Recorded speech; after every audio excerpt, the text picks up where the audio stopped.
हमारी भाषा बदल जाने से हमारी जात कैसे बदल जाएगी? अगर आपको यकीन नहीं आता तो आपको एक उदाहरण देते हैं। हिंदू, मुस्लिम, सिख, ईसाई, बौद्धी, जैनिज, जितने भी पारसी, जो भी धर्म है, सबके एक जैसे रंग वाले बच्चे ले लो, जन्म लेते ही सबको एक जगह लिटा दो, क्या कोई बुद्धिजीवी बता देगा कि कौन सा बच्चा किस धर्म का है? नहीं बता सकता। ऐसा तो है नहीं किसी के ताज लगा हो, किसी के पंख लगा हो, किसी के पूंछ लगी हो तो पता चल जाए ये पूंछ वाले वो हैं, ताज वाले वो हैं। ऐसा तो है नहीं। हम सब तो एक ही मानस की जात सब है, एक को पहचानो। हमारी जात मानस है, सबको एक ही समझो, यही कहते हैं धर्म। लेकिन आदमी धर्म के नाम पे, जात के नाम पे, मजहब के नाम पे अपनों को ही मार रहा है, अपनों को ही काट रहा है। एक रोता है हमारे 10 मर गए, दूसरा खुश है हमारे 5 ही मरे। ऐसा हमें मिला महाराष्ट्र में 90s में। हम सत्संगे करने गए, शायद ये 96 से सत्संगे करते करते आगे गए, तो ऐसे रोते हुए मिले। हमने कहा बड़ा दर्द होता है हमें, आप अपने 10 के लिए रो रहे हो, आप 5 के लिए रो रहे हो।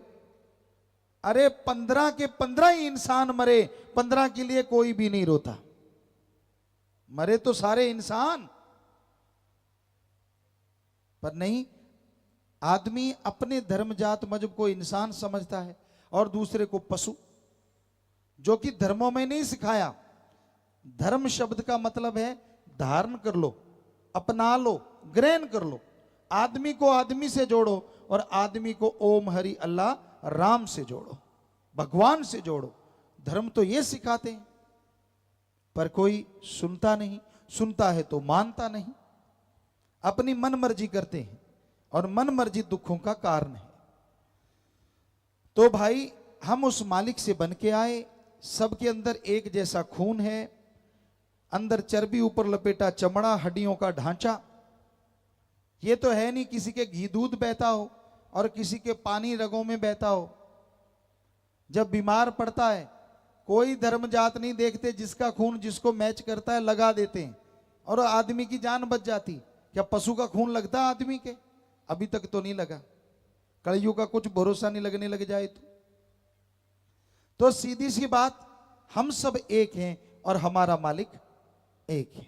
यही सच्चाई है, चाहे कोई माने चाहे कोई ना माने, पर धर्मों की सच्चाई आपको बता रहे हैं। धर्मों में कोई ऊंच नीच नहीं, कोई छोटा बड़ा नहीं। तो भाई सत्संग एक रूहानी काल जरूर है, बारे बतावे जठे रूर है, बारे बतावे प्रभु सु मिलने रो ई में असली पाठ पढ़ावे, आओ संगत में हिवड़ो थारो खुशी से भरसी रहे।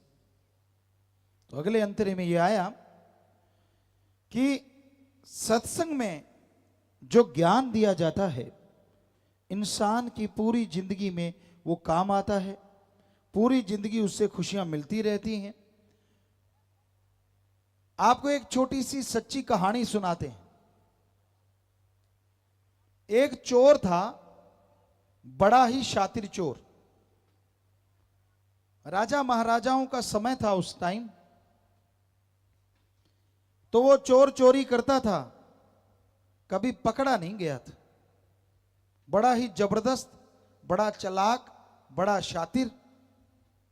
जब वो मरने लगा तो उसने अपने बेटे को सिखाया, क्योंकि चोरी के गुरु सिखा दिए थे। कहने के बेटा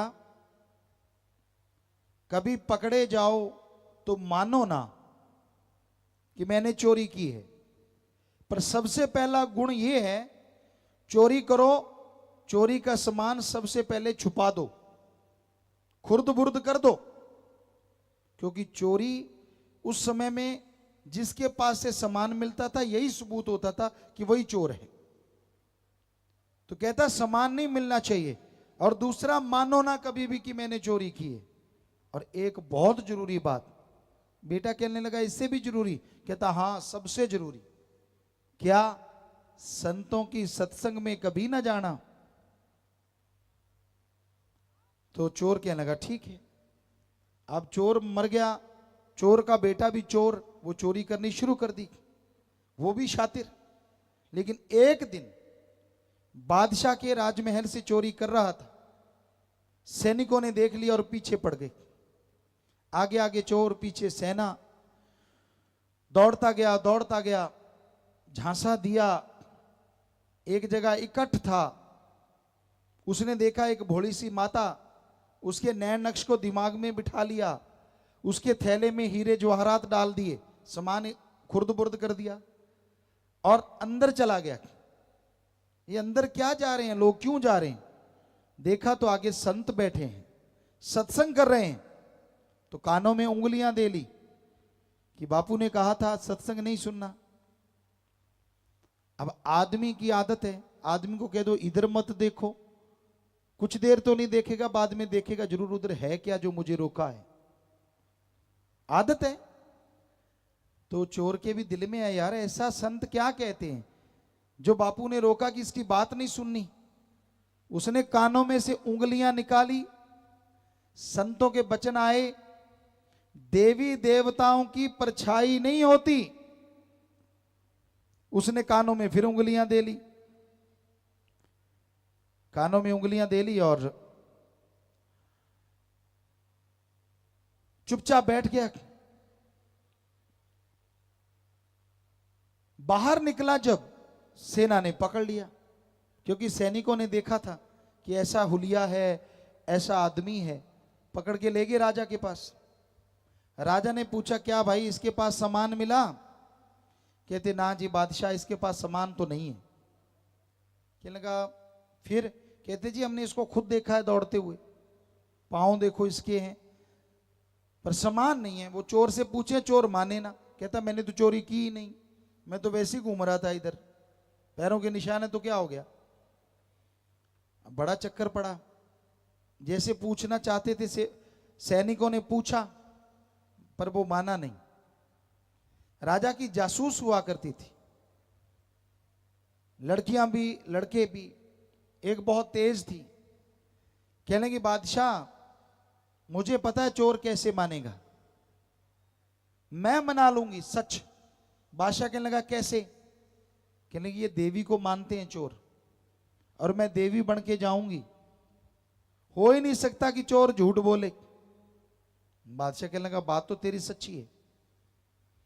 अब उस शाम का समय हुआ, उस जासूस ने, उस लेडी ने वैसे कपड़े पहने, देवी वाले 2 नकली हाथ लगा लिए, पूरा सज धज के चल पड़ी। जेल खाने में 2-3 दरवाजे थे, अब लोहे की सलाखें थी। चोर देख रहा है कौन आ रहा है, कोई औरत, मसालें थोड़ी थोड़ी जग रही थी। कहने लगा ये तो भाई कोई अलग औरत है। जैसे ही गेट के पास आई तो पहरेदार धड़ाम से गिर गए, क्योंकि पहले से सेटिंग की थी, और गिरते गिरते दरवाजा भी खोल दिया, कूंटा तो पहले ही खोल रखा था। चोर ने कहा तेरी ये तो माता है। देखो पहरेदार बेहोश हो गए और गेट अपने आप खुल गए। अब दूसरे गेट पे पहुंची, वहां भी वैसा ही हुआ, पहरेदार गिर गए, गेट अपने आप खुल गए।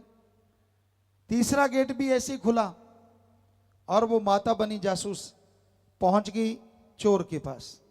चोर ने पांव पकड़ लिए, रोने लगा, ओ मां मैं इतना पापी, आपने इतना ही कृपा की, इतनी दया की, आप मेरे पास आ गई।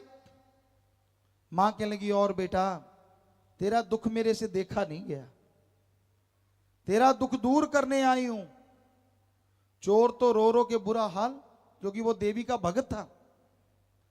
तो कहने लगी बेटा ये बता सच सच, तेरे पाप काट दूंगी, तूने चोरी की या नहीं की? अब चोर ने कहा इससे बढ़िया मौका क्या हो सकता है, सारे पाप धुल जाएंगे, बता दे। अब चोर जैसे बताने लगा, मशालें जगी हुई थी, तो उस औरत की परछाई दीवार पे पड़ रही थी लंबी। ओ संतों की बात याद आ गई, देवी देवताओं के परछाई नहीं होती। तो अब चोर भी पाखंडी था पूरा, और ज्यादा रोने लगा, कूकने लगा जोर जोर से, हे मां बचा ले, मुझे बचा ले, मैं तेरे आगे झूठ कैसे बोलूंगा, मैंने चोरी जब की ही नहीं, मुझे तो धक्के से पकड़ लाए। बदल गया मिनटों में। अब वो जासूस जो मां बनी थी, उसने 2-3 बार पूछा, वो रो रो के पांव पकड़ लिए और कहने लगा मुझे छुड़ाओ। कहती चल मेरे साथ, क्योंकि वो राजा से पावर लेके आई थी। उसको पकड़ा, साथ ले गए, बादशाह के सामने पेश कर दिया कि बादशाह सलामत, ये चोर नहीं है, मेरी गारंटी है। अब चोर को उस समय क्या होता था, सूली पे टांग देते थे, तो चोर की तो जान बची। वो भागा उस गांव में, यहां संत थे, वहां संत चले गए थे।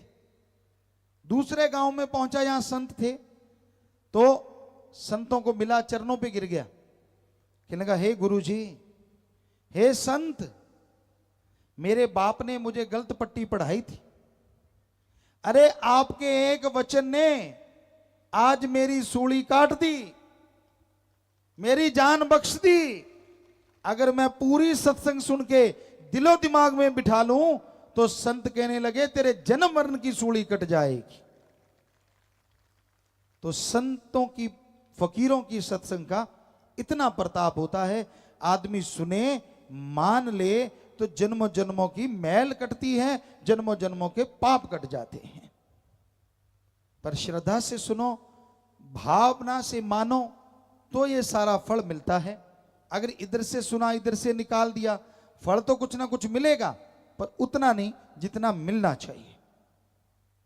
तो सत्संग में चल के आइए, दीनता से, नम्रता से, ध्यान से आप सुनिए, तो आपके तमाम दुख दर्द दूर होंगे, परेशानियां दूर होंगी, और प्रभु की कृपा के पात्र आप बनते चले जाएंगे।